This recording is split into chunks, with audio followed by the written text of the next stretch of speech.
I was sitting here having some coffee, thinking about the fact that yesterday's video was about burnout and trying to find balance. Burnout and balance. Life can be lonely. Reselling, if you do it solo, can be lonely. You're isolated. Making videos can be lonely if you're the only one involved in it. I've been fortunate in that I've had Rose for the last 50 years. Couldn't have asked for a better partner, better friend. But if you do these tasks like reselling as a solo act, you can get burnout easier. You've got to get away from that sometimes when you can. I mean, yes, we all have responsibilities and bills to pay. But when the opportunity presents itself, do it. Take advantage of it. Meet friends, travel, get yourself out of the basement, shed, back room, or warehouse that you're reselling out of, and get out there. Oh, somebody across the lake is partying. I can hear the music. Sounds like the devil went down to Georgia. It's a great song, but I don't need a copyright strike this early. Let's see, today is Tuesday. Friday is going to be the 4th of July, so the lake will start to get busy for the rest of the summer duration. But we were talking about burnout and balance. If you do the same thing over and over too long or get burned out, one of the reasons you probably gave up that 9-to-5 job was to avoid the hectic pace of going to the office or a warehouse or an assembly line or a sales job. And you think, oh, dealing with people is hard. I think I'll become a reseller. And then, of course, once you're isolated by yourself, you're like, oh, wow, I never get to see anybody. I don't see my friends that I had with work. I don't see my friends from school. I feel isolated. Yeah, it goes back to that, whatever you're doing, something else seems like it'll be a better solution. And life is simply like that. For Rose, it's she has her garden, she has her yard, and she has her social calendar that includes her book groups and her ladies clubs, and of course she's got the grandchildren when their lives happen to overlap with ours. Now that one of them's off in college and the other is getting ready to go to college, they don't overlap as often as Rose would like, so she has to go down sometimes and take them places just to keep them.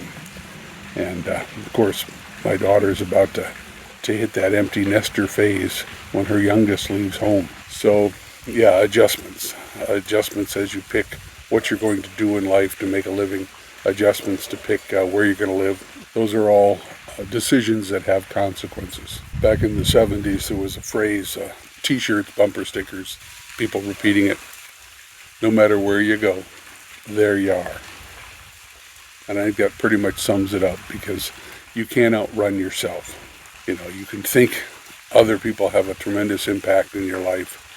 You can think that what you choose to do and where you choose to live have a tremendous impact in your life. The reality is you have the largest impact on your life. It's just the nature of being a person. You have to be comfortable with yourself. You have to understand yourself.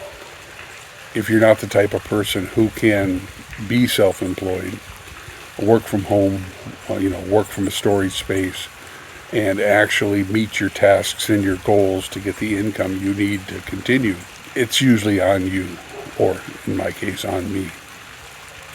Understanding yourself is an important factor. I'm not one of those empathetic, you've got to love yourself type people. But Rose is. Yeah, she's probably one of the most caring, empathetic people I know. Yeah, she's one of those nurturers and a nester. You give that woman a few seeds or plants to take care of. You give her a few young children to interact with. She used to think of herself in the 1970s as a Susie Homemaker.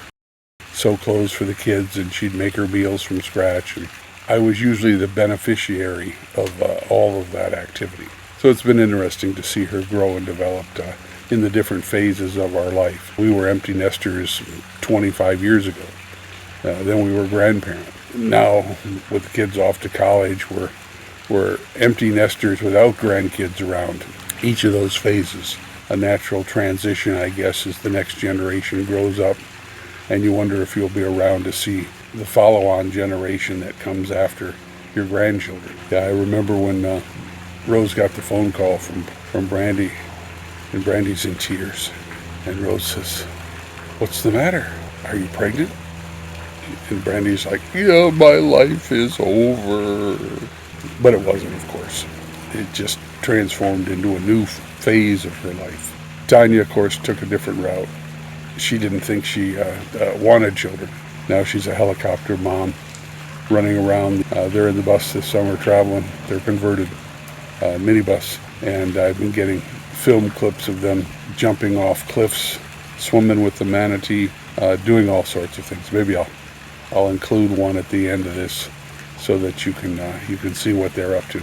Yeah, since they live out of the country, we don't see the little guy often. And of course, while they're on the road, it's harder to Skype, do those type of things. But we do get video footage, and phone calls allow us to stay connected. And I guess that's what I'm talking about. But today's film is going to be from a week or so ago when Rose and I made a road trip to Seebeck. Oh, Rosie's got coffee. The way it worked out, we had a couple of appointments to make. One was an auction pickup. One was a pickup of more free packing material. And as sometimes happened, they didn't sync up. There was going to be a gap. We've got to get the material before 11, but the auction pickup wasn't till mid-afternoon. Well, some people would see that as a problem. Rose and I see it as an opportunity. So we stopped, went on a very nice hike through one of the local. This one's a little bigger than a pocket park. Anderson Landing, I believe, is what they call that, or Anderson Cove. Anderson was one of those generational families that lived in the area, so they've got streets named after them and hills named after them and coves and parks. But that's how we spent the time. It's always a nice diversion when you can find a fun event in between a couple of, well, I won't say chore events, because we enjoy seeing the guy who gives Rose the free packing material. And of course, auction pickups are always fun. Always. Rose brought fresh coffee. I love that one. In fact, I was just asking her what she thought about the day we spent in Seebeck and out at the trail, and she said, yes, it's also nice to be able to plan events. I invited her on camera to talk about that, but she turned me down. I don't think she wants a permanent record of any conversation in which she agrees that an auction pickup is a good thing. Yeah, it sounds like the sound of the music across the lake has been turned off. Maybe it was just a stereo test for the 4th of July weekend. It's going to get much busier here then. The devil will come to the lake instead of going down to Georgia. So Rose is thinking strawberries tomorrow. I'll go over to the kids, pick some strawberries, make waffle. I'm up for that. Old Watosh was up to something.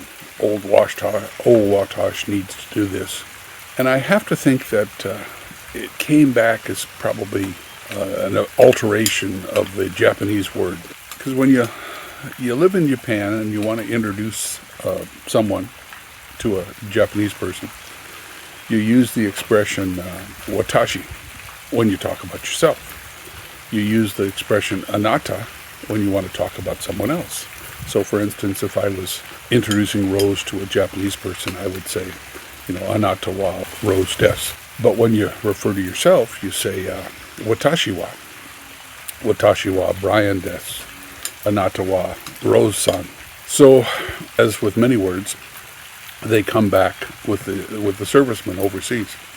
Boondocks is one. The boondocks, you may have grew up hearing about them when you traveled out to the back country, the uphill country. You were going to the boondock. Well, in the Philippine language, and of course we had a lot of American servicemen in the war stationed in the Philippines, boondocks were like the mountainous jungle area. So a whole bunch of words came back. Boondockers are the boots that sailors are given in boot camp, and they're a heavy, durable piece of footwear for running around out in the boondocks. Now, if you're a businessman and you're sent on a junket, maybe to Vegas, and the junket's of questionable value to the company paying for it, that's called a boondoggle. So you went on a boondoggle. So you end up with these words entering the language, and reselling's no different. You have to learn a bunch of words like, ROI, return on investment, your sell-through rate, and you get a lot of acronyms too. But as with any specialist language or culture, they just begin to appear in your language, and when you see one you don't recognize, you look it up until you absorb it. Anata wa Rose-san watashi wa Brian desu. So I turned on the camera this morning to make an intro for the Seebeck road trip, for the pickup that happened in Seebeck in June. I see I've already got the timer clock. It says 33 minutes of recorded snippets on and off. And one of my challenges so far has been keeping track of the topics on all these separate little clips. And I've yet to figure that out. So sometimes I know I've made a clip, and when I want to go back through the inventory of clips, finding it is a challenge sometimes. Sometimes it's faster to just refilm a clip than it is to go searching back through the hours and hours that I've already recorded. There he is, just off the bank, one of the little duckies. The rest of his group is out there swimming by in the water right there.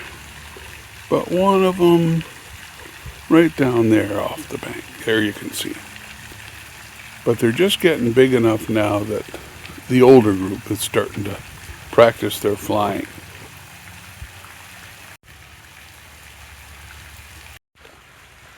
Quiet out on the lake today.